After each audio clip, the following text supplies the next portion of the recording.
बन जाए, हर कदम ऐसे चलो कि निशान बन जाए। यहाँ जिंदगी तो हर कोई काट लेता है, यहाँ जिंदगी तो हर कोई काट लेता है, जिंदगी जियो इस कदर की मिसाल बन जाए। धन्यवाद। मैं इनसे सुनीता जी से कहूँगा। संविधान बचाओ मंच में गरजे बाबा साहब के अनुयायी। भोपाल के गांधी भवन में पहली कार्यकारिणी बैठक में राष्ट्रीय संयोजक का ऐलान। संविधान दिवस पर राजधानी में होगा भव्य आयोजन। बाबा साहब की विचारधारा वालों को टिकट दे कांग्रेस। प्रदेश की राजधानी भोपाल में 31 अक्टूबर को संविधान बचाओ मंच मध्य प्रदेश के अध्यक्ष सुनील बोरसे के नेतृत्व में पहली कार्यकारिणी की बैठक आयोजित की गई, जिसमें राष्ट्रीय संयोजक दामोदर सिंह यादव, विधायक बैजनाथ कुशवाहा, पूर्व विधायक उषा चौधरी, अहिरवार समाज संघ के संस्थापक नरवरिया जी एवं प्रदेश अध्यक्ष सुरेश अहिरवार सहित अनेक सामाजिक संगठन के बाबा साहब की विचारधारा वाले लोग सम्मिलित हुए। सभी ने आरएसएस और भाजपा से संविधान को बड़ा खतरा बताया। इस मौके पर संविधान को आंच नहीं आने देने का संकल्प लेते हुए बाबा साहब की विचारधारा मानने वाले नेताओं को कांग्रेस से टिकट देने की भी मांग की गई। मैं कहती हूँ कि इनके माई के लाल में दम हो, अगर भारत देश में भारतीय जनता पार्टी के किसी भी नेता, किसी भी बुद्धिजीवी के औकात हो तो दूसरा संविधान भारत का लिखकर बताएं। पहले भारत का संविधान लिखने वाला तैयार करें, उसके बाद संविधान लिखने हटाने की बात करेंगे। इन्होंने अभी हमारे देश में प्रयोग करके देख लिया है शासन ने। 2 अप्रैल को कितनी बड़ा आंदोलन चला, क्या नहीं हुआ। ये प्रयोग करते हैं, हम बैठे रहते हैं, ज्ञापन देंगे, हड़ताल करेंगे, भूख हड़ताल करेंगे, बस इससे ज्यादा क्या करेंगे।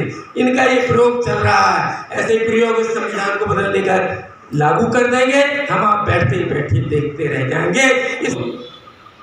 कि आज जो हमारा अम्बेडकरवादी कुनबा है, जो संविधान को बचाने की बात भी करता है और गरीब और पिछड़ों को अधिकार दिलाने की बात भी करता है, उस कुनबे के लोग बात तो करते हैं कि कुछ होना चाहिए, लेकिन आगे बढ़ने की हिम्मत नहीं जुटा पा रहे थे। इसलिए सुनील बोरसे जी, आपको बहुत बहुत धन्यवाद कि आपने इस बैठक के माध्यम से ये काम शुरू किया। आखिर क्या कारण है, क्यों संविधान बचाओ मंच बनाने की आवश्यकता पड़ी? उसकी आवश्यकता इसलिए पड़ी कि कुर्मियों का एक सामाजिक संगठन अलग चलेगा, 4 संगठन चलेंगे, यादवों के चलेंगे, कुशवाहों के चलेंगे, पालों के चलेंगे, अहिरवारों के चलेंगे, जाटवों के चलेंगे, केवटों के चलेंगे, वाल्मीकियों के चलेंगे, लेकिन लड़ेंगे अलग अलग। कोई 200 की ताकत में, कोई 2000 की ताकत में। मंशा सबकी है कि संविधान बचे। सब चाहते हैं कि बाबा साहब के बनाए हुए संविधान के दम पे आपको और हमको हमारे अधिकार मिले, हमारे बच्चों का भविष्य सुरक्षित हो, लेकिन लड़ेंगे अलग अलग। तो भाइयों, इस मंच को इसलिए बनाया गया है कि जब भी संविधान की बात हो, जब भी आपके हमारे हक और अधिकार की बात हो, तो अलग अलग जातियों के संगठन बना के लड़ने की जरूरत नहीं है। इस संविधान बचाओ मंच के माध्यम से एकजुट होकर लड़ने की आवश्यकता है। एक और बड़ा कारण है, मुझे कई बार दुख होता है, मेरे परिचय में कहा जाता है कांग्रेस के प्रदेश उपाध्यक्ष कई जिलों में कह देते हैं कमलनाथ जी के बेहद करीबी।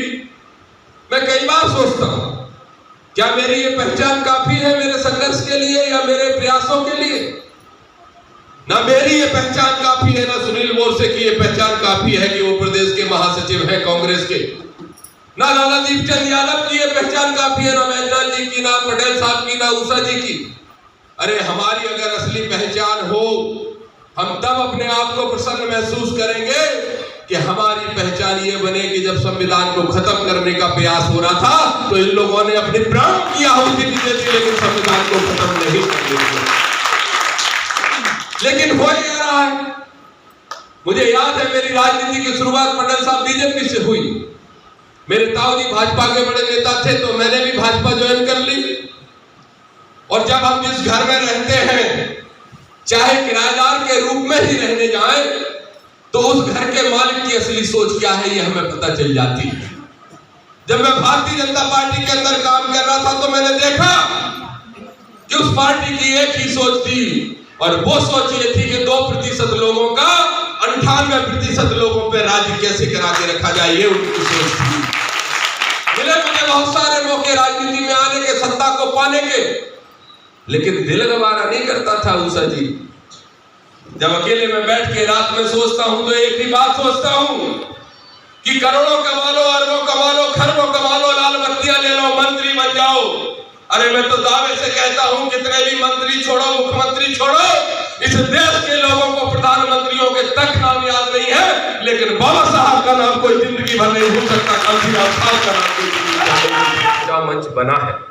बहुत सारे अम्बेडकरवादी संगठन, बहुत सारे सामाजिक संगठन अलग अलग काम कर रहे हैं। बोरसे साहब 26 नवंबर को संविधान दिवस पड़ता है और संविधान बचाओ मंच ने जब काम शुरू कर ही दिया है, सबको संगठित और सबको इकट्ठा करके, तो क्यों ना भोपाल का एक मैदान तय किया जाए और 26 नवंबर को हजारों की संख्या में इकट्ठे होकर अपनी ताकत दिखाने का काम किया जाए। बोलो साहब सहमत? हाथ उठाओ, कितने लोग सहमत हो? हाथ तो उठा दिए, कितने कितने लोग लेके आओगे? कहो बेटा कितने लोग लाओगे बताओ। हाँ आओगे सब? बड़ी संख्या। 1950 को 26 जनवरी 1950 को जब भारत का संविधान लागू किया था, उस समय पर बाबा साहब डॉक्टर अम्बेडकर का लिखा हुआ संविधान, जिसमें हमारे लिए तमाम सारे मौलिक अधिकार लिखी है, वो संविधान जब बाबा साहब डॉक्टर अम्बेडकर ने हमारे लिए तमाम सारी सुविधाएं उसमें की है, वो संविधान जब 26 जनवरी 1950 को इस देश के प्रथम प्रधानमंत्री पंडित जवाहरलाल नेहरू, प्रथम राष्ट्रपति डॉक्टर राजेंद्र प्रसाद जी के हाथ में सौंपा था, उस समय पर बाबा साहब डॉक्टर अम्बेडकर की आंखों में आंसू आ रहे थे। जब बाबा साहब डॉक्टर अम्बेडकर संविधान सौंप रहे थे, आंखों में आंसू आ रहे थे, तब बाबा साहब डॉक्टर अम्बेडकर जैसे नीचे उतर के आए, उनके अनुयायियों ने पूछा कि बाबा साहब संविधान आपने बनाया, बहुत अच्छा बनाया, हमारे हितों की सुरक्षा उसमें, संविधान कहां से गलत है, आप इसको सौंप रहे, आपकी आंखों में आंसू क्यों है? तब बाबा साहब डॉक्टर अम्बेडकर ने कहा कि मुझे नहीं दिखता इस देश में, मैं कब से संघर्ष कर रहा हूं, मुझे ऐसा कोई आदमी नहीं दिख रहा कि मैंने बड़ी मेहनत के बाद ये संविधान बनाया है, इसे अगर कहीं खत्म करने की बात आई तो इसे कोई बचाने वाला भी कोई होगा या नहीं होगा, इसीलिए मेरी आंखों में आंसू है। और उसके बाद साथियों, दूसरा आगरा में जो बाबा साहब डॉक्टर अम्बेडकर का बहुत धूमधीचा सम्मेलन हुआ था, उस सम्मेलन में लाखों लोग इकट्ठे हुए थे। उस लाखों लोगों के बीच में बाबा साहब डॉक्टर अम्बेडकर ने यही बात कही थी कि मेरे सामने बैठे हुए मेरे भाइयों, मैं संघर्ष करते करते करते करते करते थक गया हूं, मुझे बीमारियों ने घेर लिया है, मैं कमजोर हो चुका हूं, अब मैं ज्यादा दिन तक आपके बीच में नहीं रहूंगा, लेकिन मैं एक बात आपसे कह करके जा रहा हूं। साथियों, बाबा साहब डॉक्टर अम्बेडकर ने 1956 में कहा था आगरा के अंदर में, कहे मेरे भाइयों, मेरे मिशन को अगर आप आगे ना ले जा सके तो कम से कम इसे पीछे ना जाने दें। वो बाबा साहब डॉक्टर अम्बेडकर कौन सा मिशन था? यही था बाबा साहब डॉक्टर अम्बेडकर मिशन, भारत का संविधान। अगर इस संविधान पर कोई उंगली उठाए तो उसे, मेरे साथियों, उसका हाथ काट देना, एक संविधान को खत्म मत होने देना, ये तुम्हारा सुरक्षा है। ये बाबा साहब डॉक्टर अम्बेडकर ने कई बार चिंता जाहिर की। और साथियों, जो बाबा साहब डॉक्टर अम्बेडकर 1956 में, 1950 में, 1932 में जो कहा, जो उन्होंने सोचा, वो आज हमारे सामने आया। आज उसी संविधान को खत्म करने की बात की जा रही है। निश्चित तौर पर साथियों, मैं आपको बताना चाहूंगा, ये संविधान भारी संघर्ष और परेशानी के बाद बाबा साहब डॉक्टर अम्बेडकर ने तैयार किया था। आज भारत का संविधान समय मान, सम्मान, हक, अधिकार, नौकरी, चाकरी, रोजगार, व्यवसाय, पोल, पुलिया, खरंजा, एमएलए, एमपी, मंत्री, मिनिस्टर, ये सब हमें संविधान से मिलते हैं।